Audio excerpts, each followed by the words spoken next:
Good morning. Happy Saturday.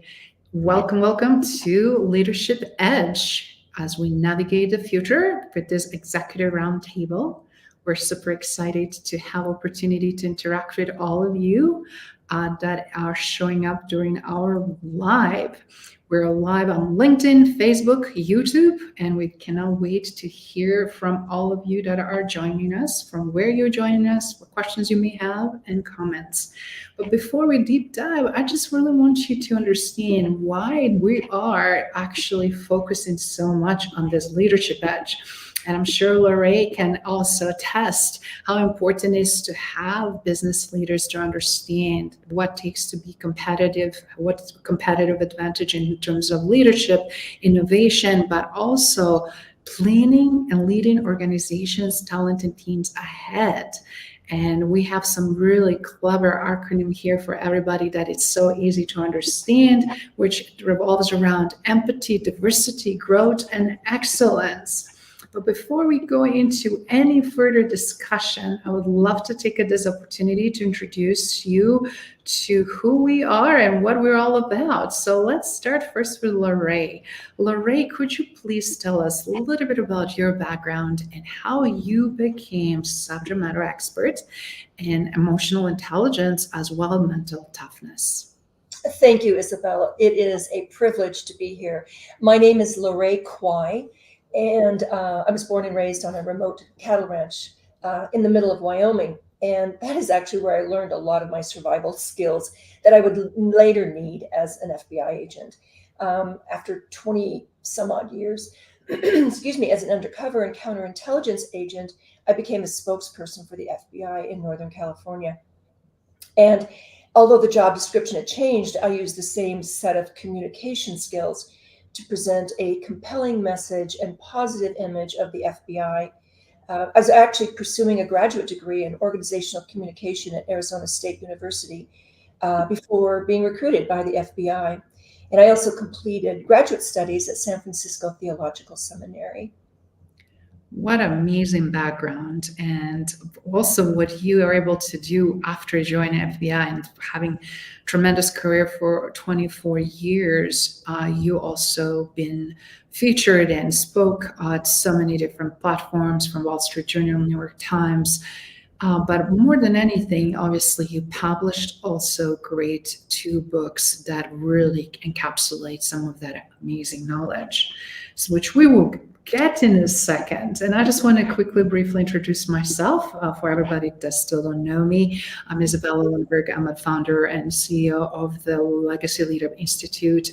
And we really focus on building momentum around the transformation and igniting that momentum. There is that to accelerate and drive the change. Of course, the positive change and transformation for individuals, talent, and organizations that are right now seeing need to fast forward. In my personal background, obviously, I'm transplant from Europe. I'm being double in so many different things, but leadership has always been that major cornerstone for me. So now that we have a little bit of understanding who we are, we having right now actually someone joining us that we're super excited and wanted to say hello to Cindy. Cindy, thank you so much for joining us. And you are joining us from Phoenix as well. That's fantastic. Oh, awesome. Yes, I'm in Scottsdale, so welcome. And Cindy, we look forward to your comments and questions and anything you have that you want to share with us. But specifically today, we have some amazing topic for you that we cannot wait to cover. And I am super thrilled to see also Ronald joining us here from Georgia. Ronald, this is fantastic. And you already are getting with really strong question here, which is perfect way to kick off this party. Because when we look at what emotional intelligence and mental toughness is, first of all, and why they're so important, let's, Larae, please define that, and then let's deep dive into Ronald's phenomenal question. Absolutely. Now, mental toughness or emotional intelligence? Do you want me to? Let's start with emotional intelligence, and then we'll dive into mental toughness after. All right. No, that sounds fine. Mental toughness, or excuse me, emotional intelligence is basically understanding your emotions and the emotions of others, and being able to use that in your life or business, wherever you are. And we think, okay, well, if we're leaders or in a certain position in our company, we need it for one reason, but we also need it in our personal lives as well, particularly right now when there's so much political division. But there's always going to be two opposite opposing views, and so it's really essential to understand where the other person is coming from and understanding where you are coming from, because self-awareness is a big portion of emotional intelligence. Mm. And we know we're going to dive into what happens when we don't understand why is this important and what evidence we can see in behavior, right, and dynamics that are not only impact individuals, but the teams. And then also, do you mind sharing, just for that quick introduction, what mental toughness it is from your expertise so that we can answer this great question that Ronald imposed? Absolutely. I mean, I think a lot of people think of mental toughness as just bulldozing our way through obstacles and roadblocks. And that might work in football, or if you're getting through a plow drift or a snowdrift, but not in business and life. So basically, mental toughness is not about being battle ready. And so often the articles and the books we read are all about, just punching and plowing our way through. And that is essential to some extent, but really mental toughness is managing your emotions, your thoughts, and your behavior in ways that will set you up for success. I love how this holistically give us this amazing, well-rounded human being when we have both. And question is now, how do you build those both aspects of it, right? And then also what this does in terms of, as a couple others commenting here, that EQ is a game changer, and which we'll be commenting in a second. But now thinking from the question that Ronald is asking, obviously, do you find mental toughness often confused with delusions of grandeur? Wow. Sure. No. My goodness, no. I've never even heard that association before. I'll have to be honest. Mental toughness is managing yourself. There's no grandeur or overarching goal to this, other than managing yourself and being the best person you can be. It's not trying to be somebody else. In fact, in both emotional intelligence and mental toughness, self-awareness is the place to start. Because unless you know yourself, I mean, I always say, ignorance of your competition makes you vulnerable. Ignorance of yourself makes you stupid, because you aren't able to really understand what you're doing and why you're doing it.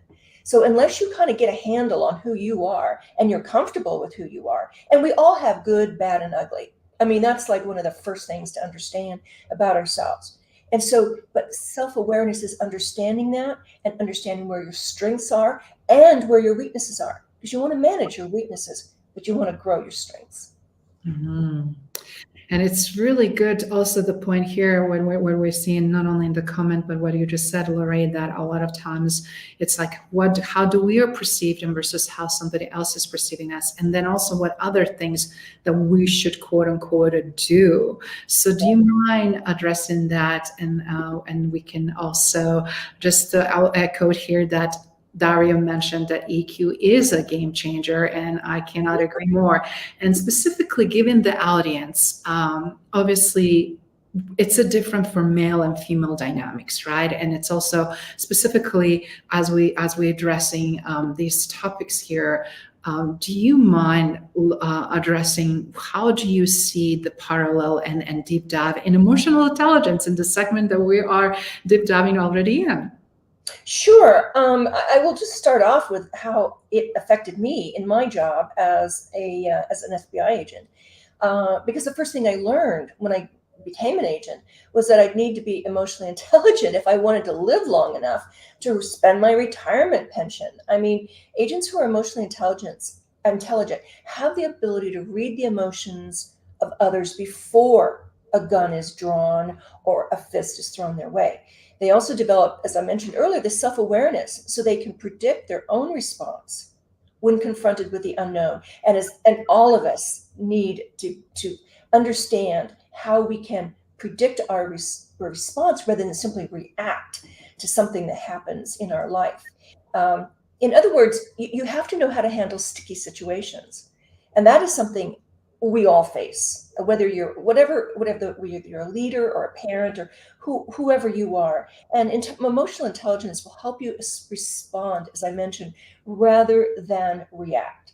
And I will just say that I grew up in a world where words like emotional intelligence was never used. I mentioned I grew up on a remote cattle ranch, around cowboys. And the FBI agents I worked with would never use words like "I'm being emotionally intelligent." In fact, what they would say are things like, he's very competent, he's very savvy, to describe their success in working with people. But it came down to emotional intelligence when you really boiled it down. And I will have to say, emotional intelligence is not taught at the FBI Academy, but it didn't take long for me to understand it would be essential for me to understand the difference between anxiety when a person was scared and anger when a person, it could alert me to, danger. So as a counterintelligence and espionage agent, I can give you an example if you want to hear, Izabela. What do you think? Please, of course. Yes. Okay. So I think one of the most vivid, I used emotional intelligence so many times in my job, but I was a counterintelligence agent, and my job was to recruit foreign spies to work for the FBI. So it was imperative that I could read accurately the people I interviewed. And at this time, the FBI had identified Nicholas, I'm just using that word, it was not a name, it was not his real name, as a Russian intelligence officer. And the Russian government had tasked Nicholas to steal classified military information. And my job was to either recruit him to work for the FBI or get him thrown out of the country, declared persona non grata. So FBI espionage and counterintelligence agents will try to recruit these foreign intelligence officers rather than have them deported, because their cooperation could really help us pinpoint exactly the methods that these hostile intelligence services were using. So you can imagine how pumped I got when I learned from the FBI's behavioral science unit, which is where all undercover agents kind of go for indoctrination and initiation. And they explained, and I learned that I learned how emotional intelligence would help agents like me identify what people were really saying and what they really mean or what they really meant, while at the same time managing my own responses so I could ultimately gain cooperation.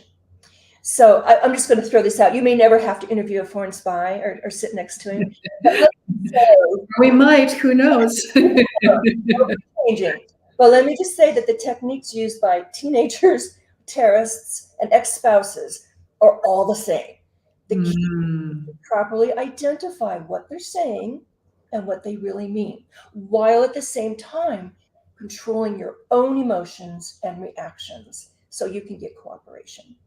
So in this situation, I dug out my fake ID and I went undercover to this conference that I knew Nicholas would be at. And I couldn't believe it when I saw that the seat next to him was empty. So I pushed a few people aside and I claimed my spot. And he acknowledged me at first, but had no interest in pursuing a conversation. Now, I must say that foreign spies are taught to be suspicious of friendly Americans because they could be FBI. And so I didn't want to push it, So I was feeling frustrated. I will share, because he just sort of refused to interact with me. We sat there for over an hour, and I would comment on the speaker between, breaks or between speakers, and he would nod, and that was it. And I'll be honest, I was beginning to feel a wee bit desperate because the whole reason I was there was to develop a relationship with him.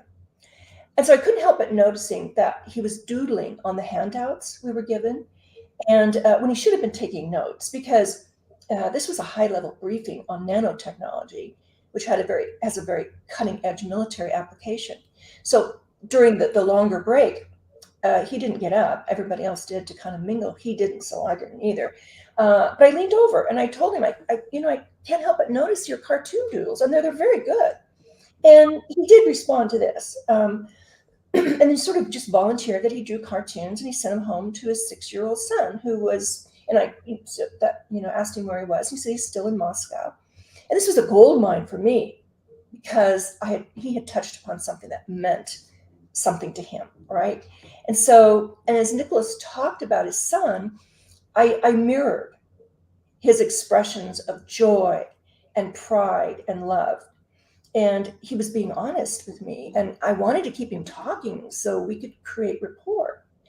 And the thing is about neuroscience tells us that when we mimic the posture or the facial expressions of another person, it instantly communicates empathy, and it signals that you understand what they're feeling.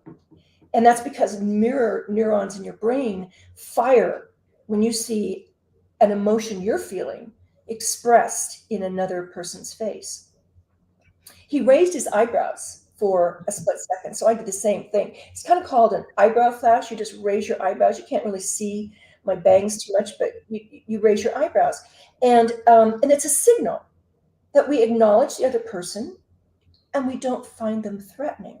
But this is something we do whenever we see someone we meet. And it can be brief, but it's something we do with people we either like or we want to get to know. We don't do this eyebrow flash with strangers. We just don't do it. And I wanted to continue to build rapport with Nicholas because I needed to know two things. Was he serious about his job as a Russian spy? If his heart wasn't in the job, that could mean an opening for the FBI, right?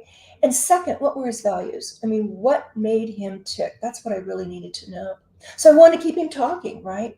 And I tilted my head as we chatted during the break, because when we tilt our head, we feel comfortable. And it communicates that we're listening and that receptive. I mean, you notice that when you're talking to somebody and they're listening, they'll tilt their head. Yes. Head tilting, if you just watch yourself or watch others, head tilting reveals the neck, which is the most vulnerable part of our body, right? So we trust the person to whom we're talking to. And they're very simple things, but very effective when you want to build trust with colleagues or shareholders or clients. And so, eventually I scrambled to keep finding something in common. And this is where I needed to keep my own emotions in check, because I wasn't sure how this would play out. I didn't want to come across as too aggressive, but I am a wee bit aggressive, right? I mean, that's just kind of my personality. So I simply asked him, did he ever want his cartoon doodles published? And I told him I had connections in the art world because I'm actually very interested in art, and I actually paint to this day. Anyway, I told him I'd be willing to help him, and he was thrilled. And this was wonderful because it was my opening. It gave us a reason for continued contact. So, eventually I will say Nicholas, he was a family man who resented his wife and child being held hostage, which is basically what was happening. I won't go into the details, but we were able to help Nicholas find a new career in art with his family in the United States with him. And I couldn't have done it without emotional intelligence. I love that story and how pivotal that is, obviously, to those different stages or 5 key components of emotional intelligence, which you touch so beautifully on. So everybody watching and listening, you could hear it, concept of self-awareness there. You could hear it, concept of self-regulations. Even though you want so desperately something, you also have to monitor yourself. How do you insert yourself and or not? Also, the level of empathy that you exercise, as well as obviously having the strong social skills, approaches someone who is completely opposite than you, yet another human being, even though from enemy agent. I mean, he was the enemy. You know what I mean? And so yes. I did need to keep my emotions in and understanding and understanding his motivations. So when we look at self-awareness, self-regulation, empathy, social skills, and motivation, those are the cores of obviously emotional intelligence. So now we have some really great points here from Dario. And Dario, I know it's hard, and specifically we have, again, gender dynamics, what's accepted from men, what is not from women, and then also specifically if are men in much more visible roles in corporate arena or from military backgrounds, that could really play hugely. And you spot on, mental health is a huge issue.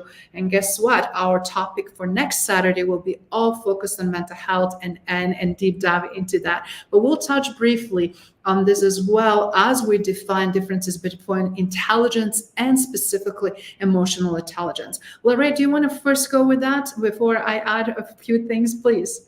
Absolutely. I think Aristotle said it best when he described what it meant to be emotionally intelligent hundreds of years ago. He said, anyone can become angry. That's easy. But to be angry with the right person, to the right degree, at the right time, for the right purpose, and in the right way, that is not easy. And actually myself, I prefer the term emotional competency rather than emotional intelligence. And I know that's the word out there, but I know a lot of people who are intelligent, but not necessarily competent. And I know about your world, but anyway, in my world, I've encountered that a lot because competency requires more than just information. It requires the practical wisdom to put that knowledge to work in real life situations. Did you want me to talk more or go into depth? Or what did you want to do with, because Daniel Goleman has come up with like 5 points of emotional intelligence. Which Sure. It's more just to really go on to understanding the difference between intelligence and emotional intelligence, because a lot of times that fine line and distinction is blurred.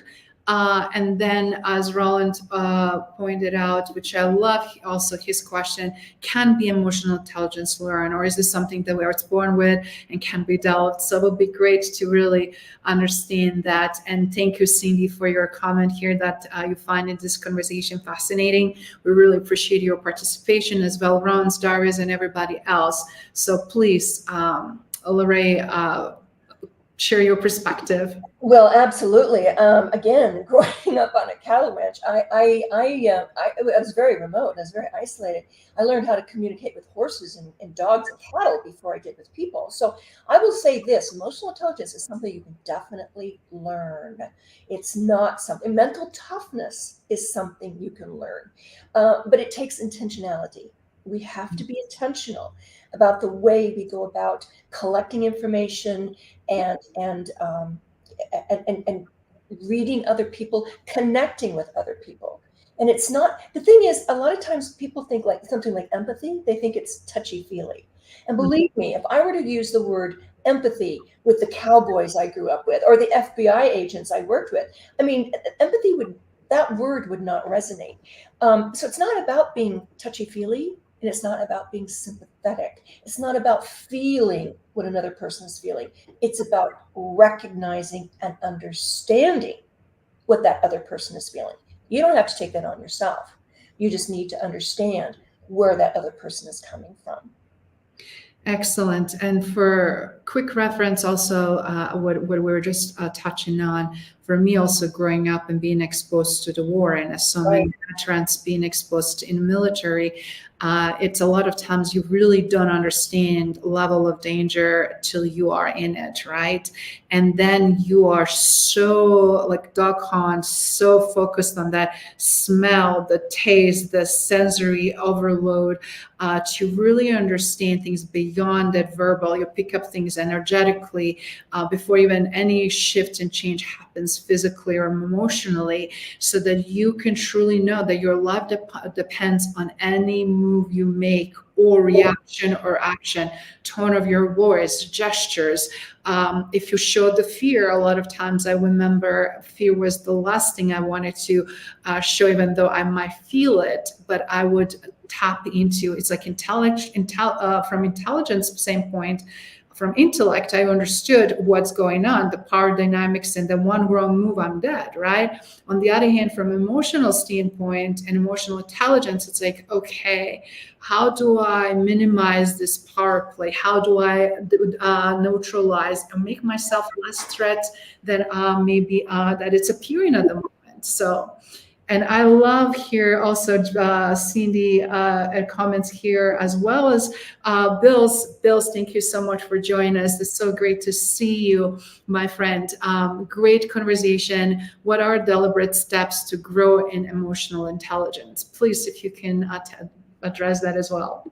Oh, sure. I mean, I think I would start by just maybe highlighting the actual components of emotional intelligence. And Bill, I don't know if you heard my story earlier, but it all begins with self-awareness.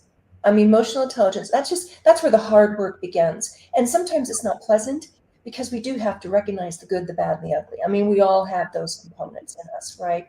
So it means being aware of how your emotions and your moods affect or influence other people. Now, my first reaction to Nicholas in the story I told earlier was frustration, because I had to prove myself. I was the youngest agent on the squad by several years, and everyone else had these amazing stories and these amazing success stories, but I didn't. So I really did not want to come across as anxious or pushy here with Nicholas, because he would be put off immediately. And I think the other thing too, with self-awareness, allows you to understand your own biases, because and that does cloud our response to different people. So for example, I have a bias toward smart people. So if someone is a little slow on the take, my first reaction is irritation, and I don't want them wasting my time. So I really have to keep that in check. I know it about myself. I need to be more considerate. But I need you to come face to face with that. It's still the case. It's not like it ever goes away. I still have that bias, but I'm aware of it now, so I can tamp it down. Another thing that we talked about is self-regulation. And as I mentioned earlier, emotionally intelligent people think before they act on their feelings. So they're in tune with how they feel, but they don't let that emotion rule their life without thinking about it first. And again, since I can be a little aggressive, and I felt the need to prove myself, I needed to check in with myself that I wasn't coming on too strong in that undercover scenario. We talked about empathy. And again, it's the ability to understand the emotions of others, not sympathy. You don't have to feel it yourself. I understood where Nicholas was coming from, even though he wasn't really gushy about it. In fact, it took a while to draw him out. It wasn't like he said, "Oh, my son, I love him." Da, da, da. No, he spoke at first almost dispassionately about the cartoons he was doodling and his son. It was, I mean, he wasn't effusive about it. It was only after I mirrored his facial expressions. I just kind of smile, when he would mention. I just mirrored what was going on with him in his face, and I just kind of showing him I was trustworthy. And he just opened up more and more about the details of his little boy, and that's when I found out he was still in Moscow. That sort of thing. The next one is like social skills. Emotionally intelligent people tend to have strong social skills. And the reason is they know how to deal with people effectively. And they're interested in maintaining healthy relationships and helping those around them. They're not really selfish people, right? And finally, motivation. Emotionally intelligent people are motivated to achieve their goals because, go right back to square one, they know themselves, they are self-aware, and they know what makes them tick. They're capable of managing their behavior and their feelings in ways that will set them up for success, which is mental toughness.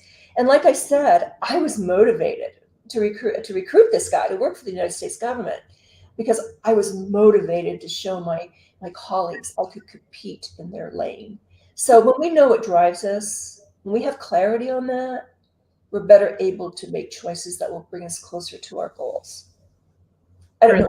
Did I answer that question? Well, that's kind of important to talk about the different elements that researchers have felt bubble to the surface.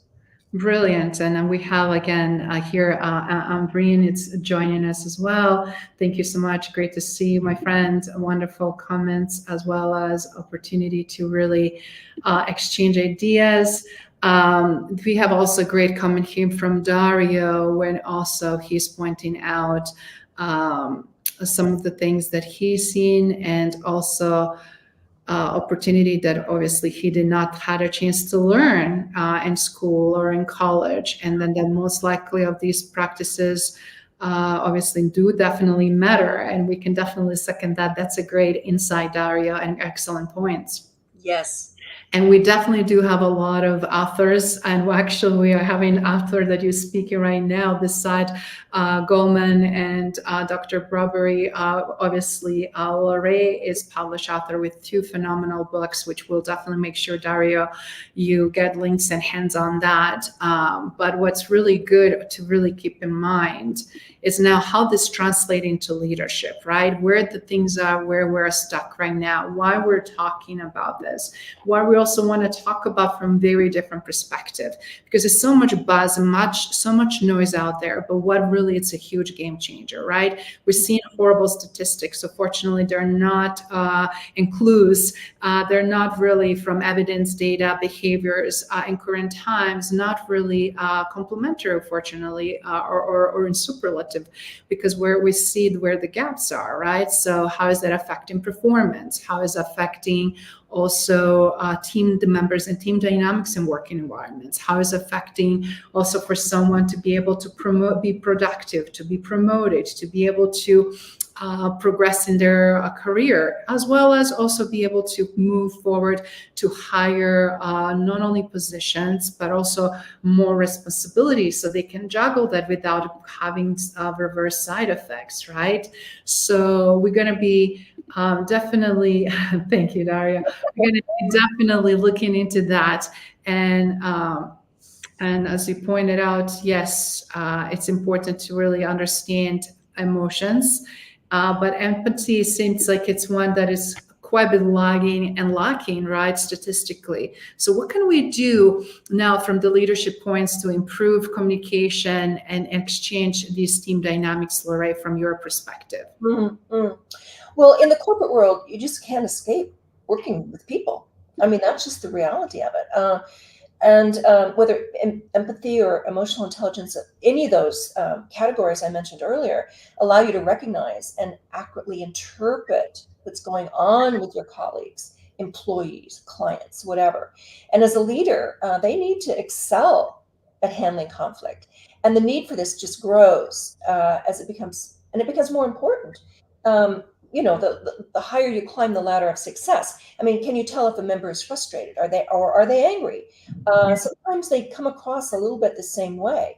It's an important distinction because frustration happens when people feel blocked from achievement. I was feeling blocked when I was working with Nicholas initially, whereas anger is a response to a perceived wrong done to them by another. And yet too often, people in leadership can't tell the difference. In fact, even whether it's in business or in life, with family or friends, it's hard to make that distinction. And it doesn't help that so many of us had to learn how to shut down emotions during COVID. I mean, that doesn't help at all. But to dovetail with what Izabela was saying, JC Research Partners, it's a research group that released an estimate in 2022 that the global emotional intelligence market would continue to grow at a compound annual growth of over 25% through 2031. And the market is driven by increasing awareness among organizations about the importance of things like emotional intelligence. But I have to tell you, I just want to share this amazing statistic put out by the World Economic Forum 2019. Top level executives lead the pack when it comes to being direct and assertive, right? I mean, that's part of the package. Yes. But this report published by the World Economic Forum suggests that emotional intelligence diminishes as leaders move up the corporate ladder. Now, this research, it included over 1 million people from the front lines to C-suite. And they found that the EQ scores climb with titles from the bottom of the corporate ladder upward towards middle management. Now, middle managers stand out with the highest emotional intelligence scores in the workplace because companies tend to promote people into these positions who are level-headed, they're good with people. The assumption here is that the manager with a high EQ is someone whom people will want to work for. But things change drastically as you move beyond middle management.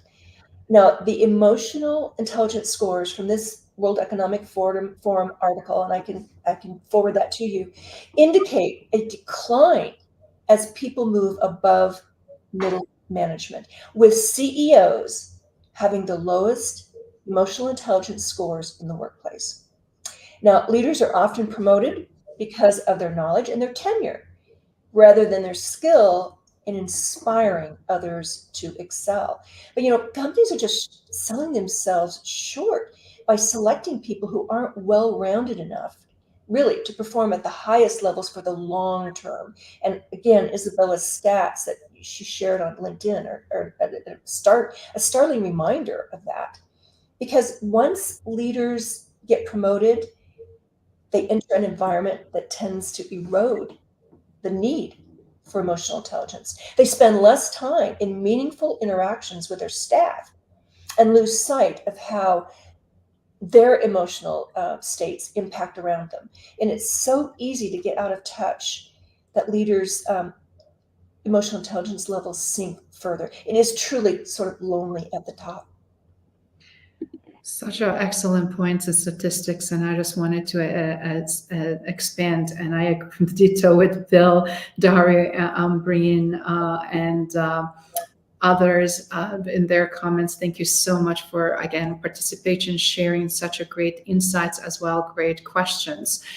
That is why it's so alarming. That's why we're seeing so much fragmentation in organizations right now. And who is the suffering the most? Amazing, capable, smart talent and team dynamics, right? It's like as Bill pointed out, we see this all the time, from the board directors all the way to C-suite executives, and then that translates to so many different things. And then we are focusing. You're totally spot on, managing systems, spreadsheets, and bottom line, which is all that financial aspects, quote unquote, financial health of organization. That is just a one sliver and fragment, but that financial health will never be as good unless you're looking all the other components. And what's the biggest asset of any company and any society or any organization? It is the biggest asset, actually, their people.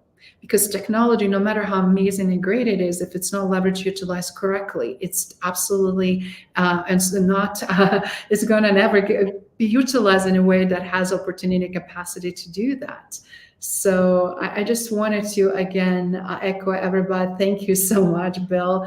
And it's just so wonderful to see leaders in the industry. So all of you that are so much leading already, like Bill, Dario, Ron and Breen and others, you're already leading amazing teams, your own organizations, and making such a huge influence. And I'm so grateful that you guys are here with us today, interested in these topics and conversations, because you wanted to, obviously, as a long life learner, continue on that trajectory. And we wish that more executives will also partake in this. So now, Larae, let's really focus for the remaining time that we have on mental toughness component, because obviously that is another aspect that really builds beautifully and goes hand in hand.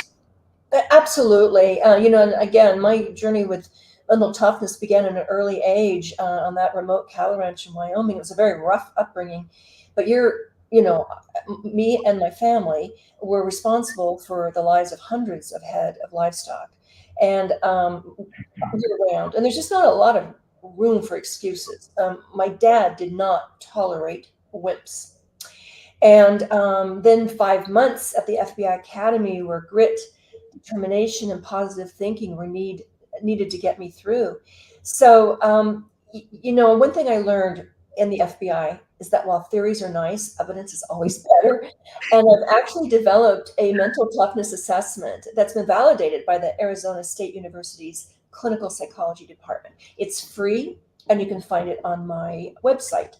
So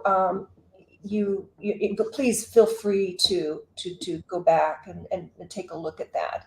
I would say, and I can kind of give you an example of how I had to use emotional intelligence and mental toughness. If there's time for that. So I will go ahead and do that. If people are not interested, let me know. But so I will talk. First of all, it's really important for people to understand that our first reaction is always going to be emotional. That is just the way our brain is wired. It's always going to be our first response. And the thing is, if this part of the brain, my fist, this is the cerebral thinking brain. This little thumb under here is the limbic emotional brain. And it's small, but it is mighty, because it is,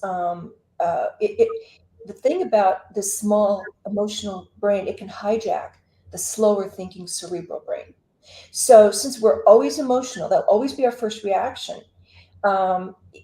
It can derail us, actually, when we're not aware of it and we are not paying attention to it. So the thing is about the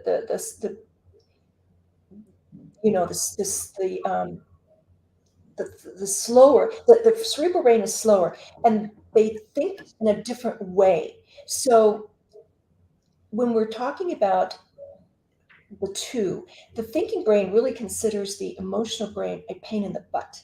I can't say it any other way.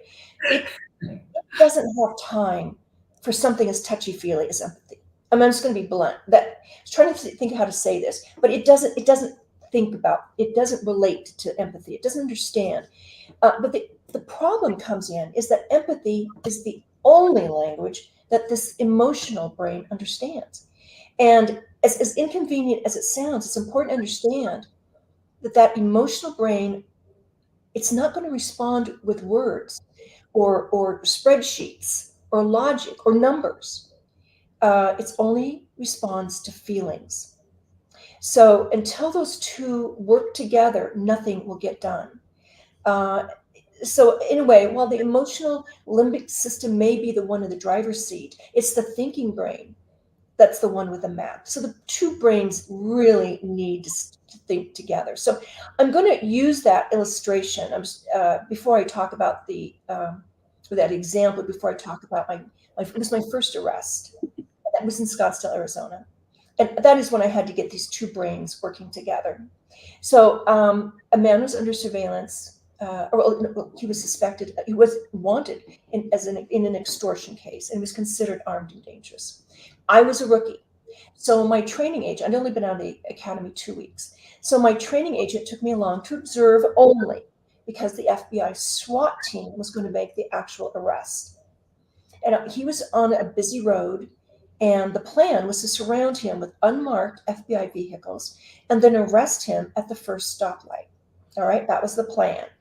We all know what can happen to plans. He hit a series of green lights, and it was commute, and one by one, the FBI SWAT cars just got cut off.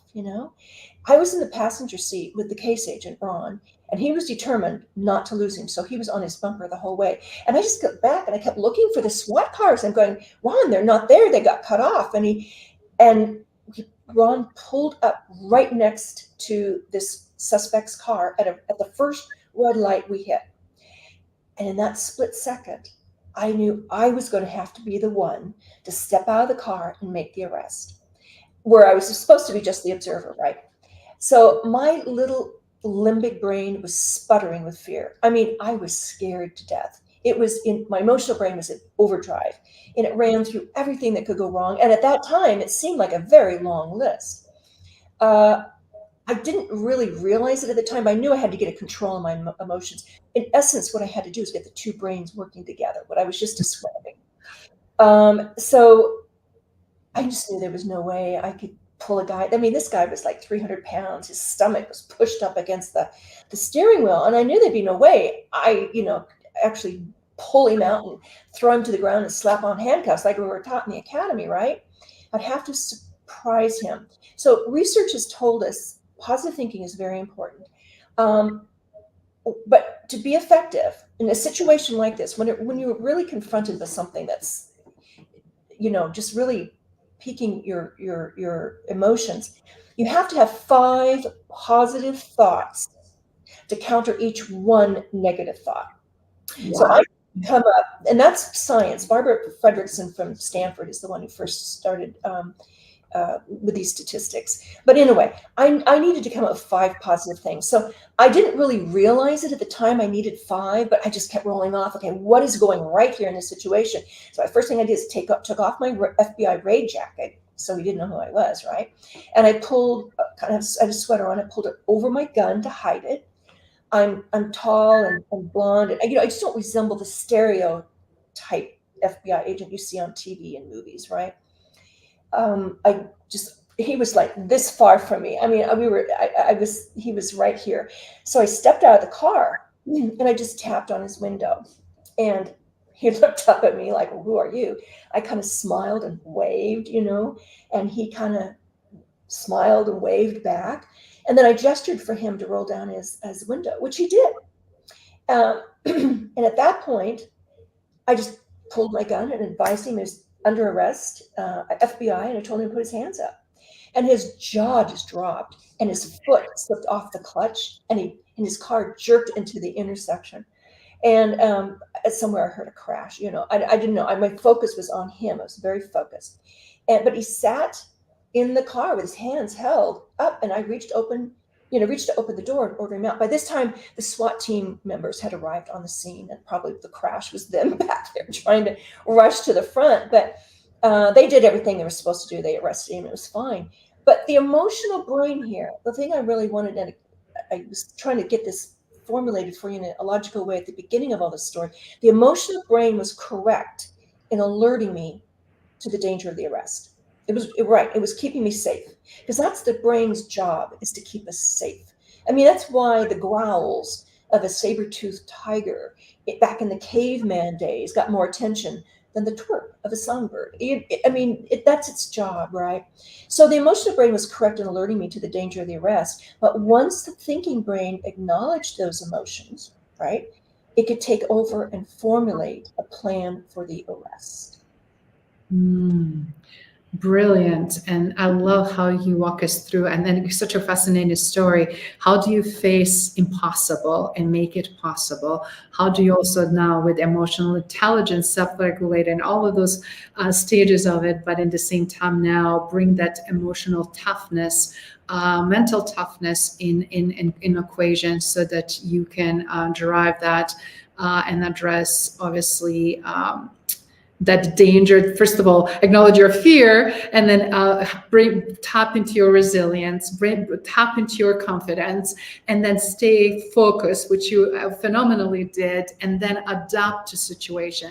So when we look at from the mental toughness perspective, we have those 4 components that Larae explained explicitly in the story, which she did so well, that she tapped in her resilience, confidence, and then crystal clear focus, right? What is the end game, what she's trying to accomplish, and then also how she quickly adopted in that scenario, because things very rarely, as we know, go how we plan. Also, we're having some additional comments here, and I'm so glad that our friend from England could join us. Hi, Andreas. Pleasure to have you. Thank you so much for being here, and I'm glad you enjoyed this story. Many more stories to come. And seems like Christina and Andreas know each other. This is fantastic. Bill and Dario and everybody else that it's been on.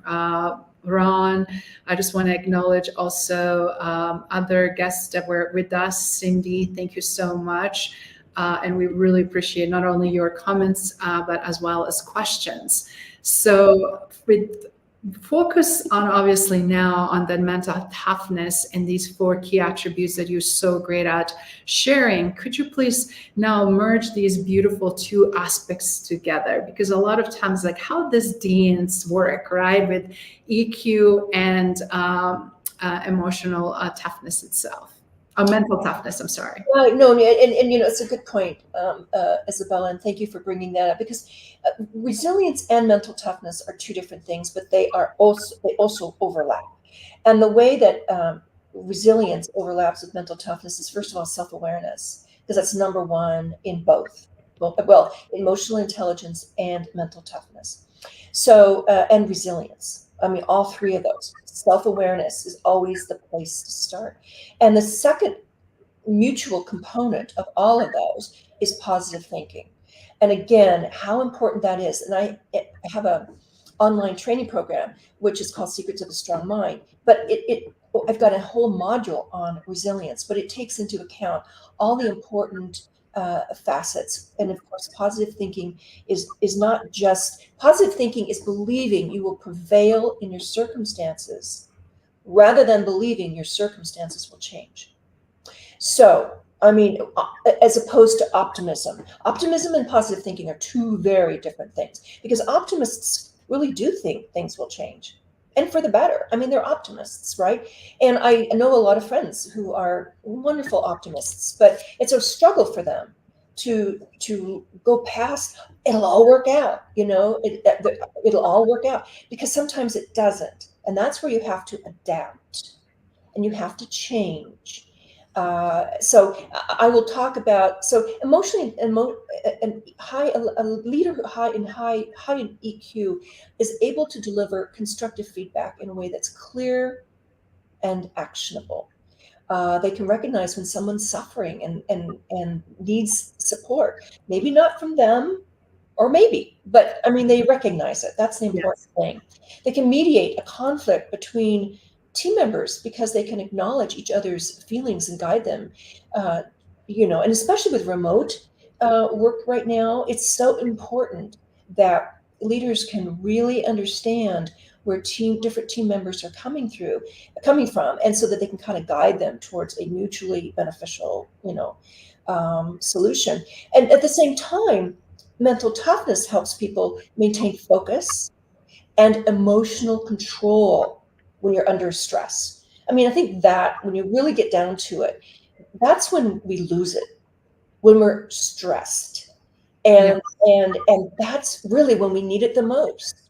So that is a lot of what mental toughness is. It's not denying at all of what we're feeling or whatever, but it's being able to control, a little bit like in my rest scenario, where you go through a series of thoughts that will kind of help arrest what's going on. Mental toughness will help you avoid those impulsive decisions and consider others' diverse perspectives and options.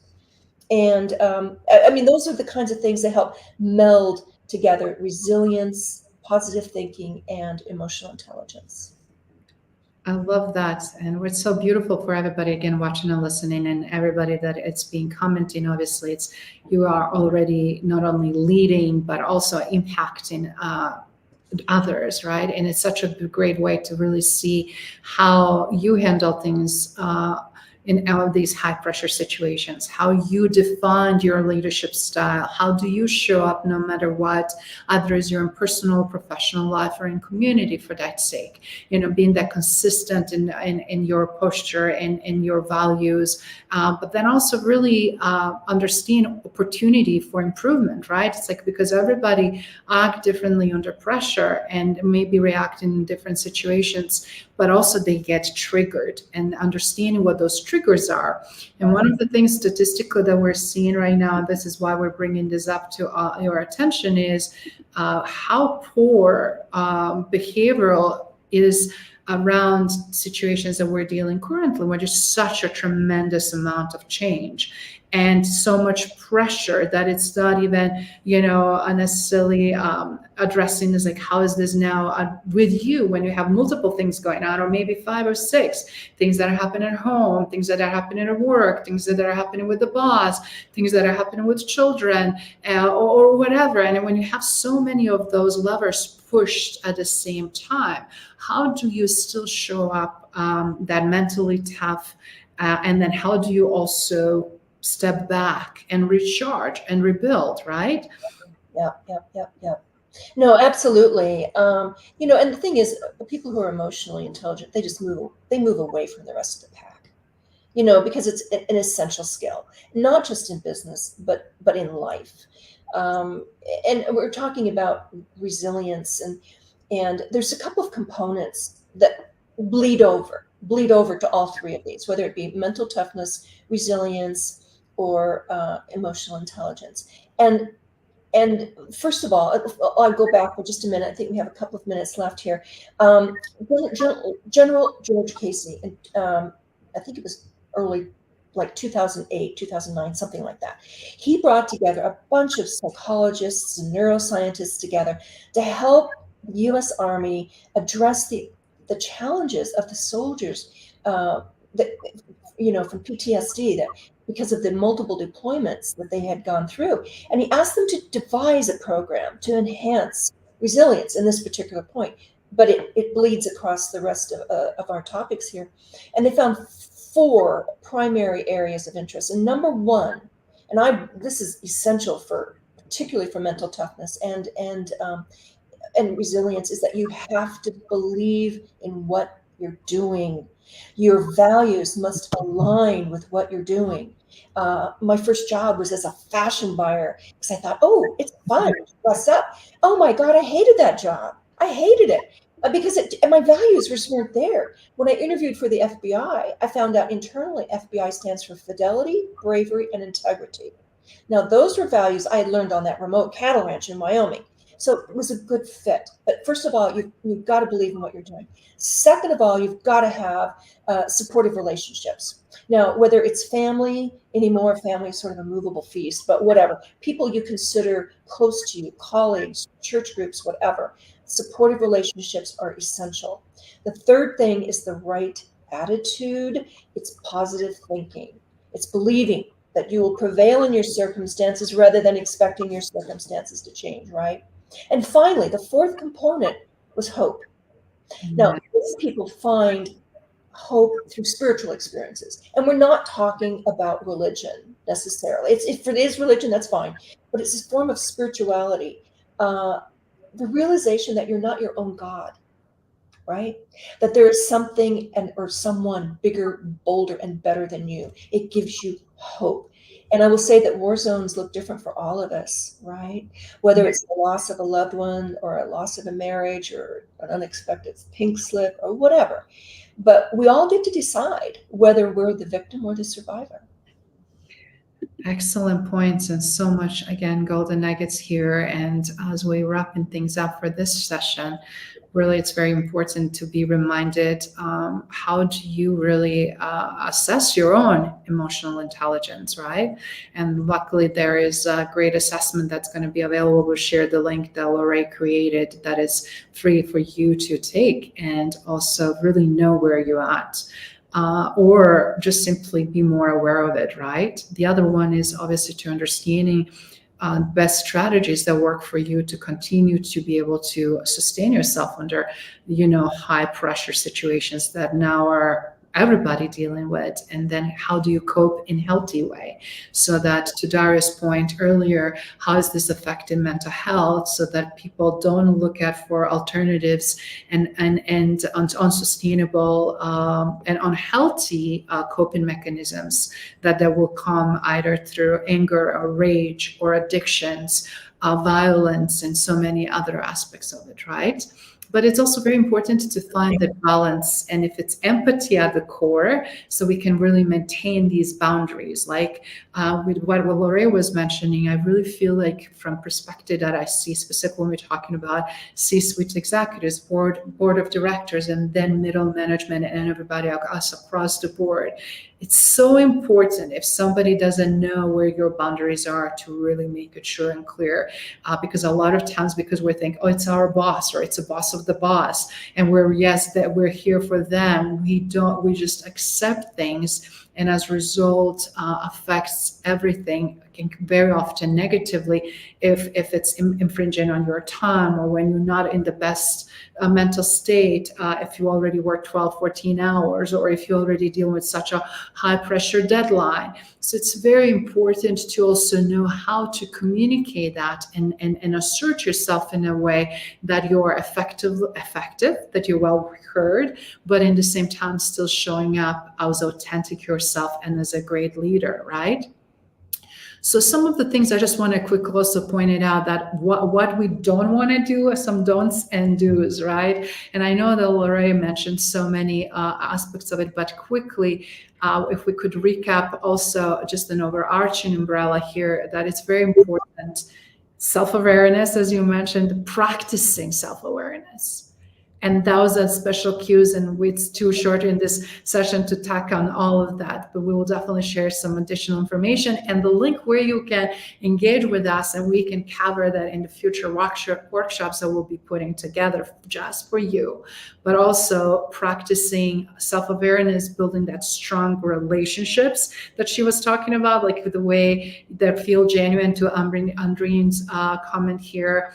And then also focusing on empathy, not only your empathetic approach, but how is that empathy affecting others?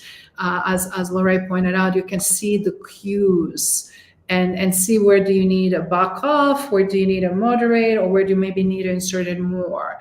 But what I found for all of this, it's so crucial, is that investment on one big component, which is self-development, right? Absolutely. And that's really where it's all at. Just being able to work on yourself. And that's the biggest privilege any of us have, really, to excavate the significance of our own stories and our own experiences. So that is my hope and goal for each and every person here who's listening to this. Fantastic. And we also see here from comment from Cindy, this is great.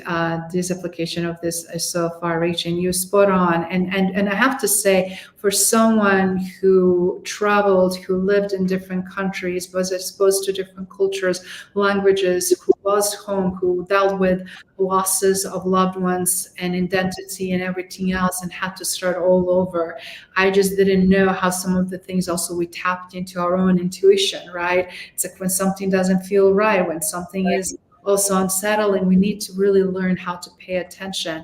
And you are most welcome, Cindy, and thank you for your wonderful comments here.